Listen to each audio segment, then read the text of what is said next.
Good morning, ladies and gentlemen. I'm extremely sorry I'm not with you in Belfast this morning. I wish I had been. I love the city. I remember being there just a couple of years ago supporting some trade work.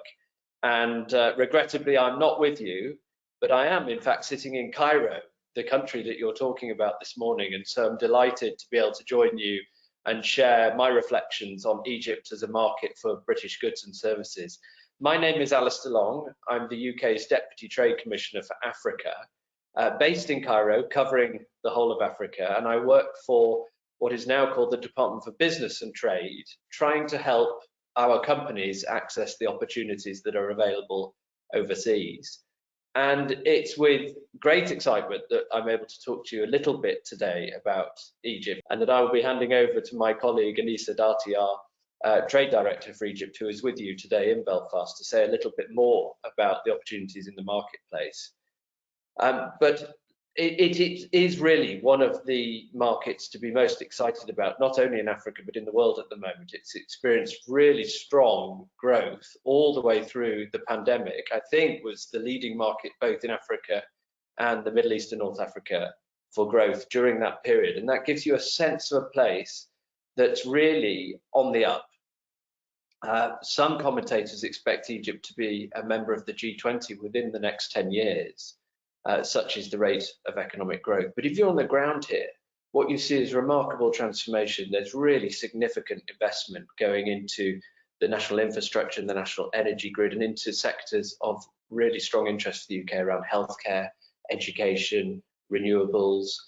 And so Egypt is a place with a bright future.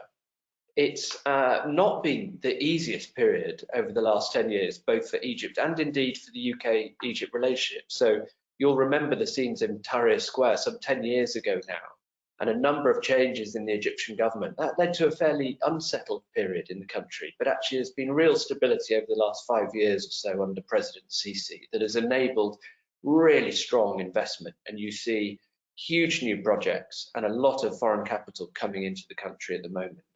For our bilateral relationship, we've had to contend with episodes during the pandemic, during a temporary pause in tourism flights to the country, but that's behind us now, and we both have a really strong shared purpose for the future and for the future of our trade relationship.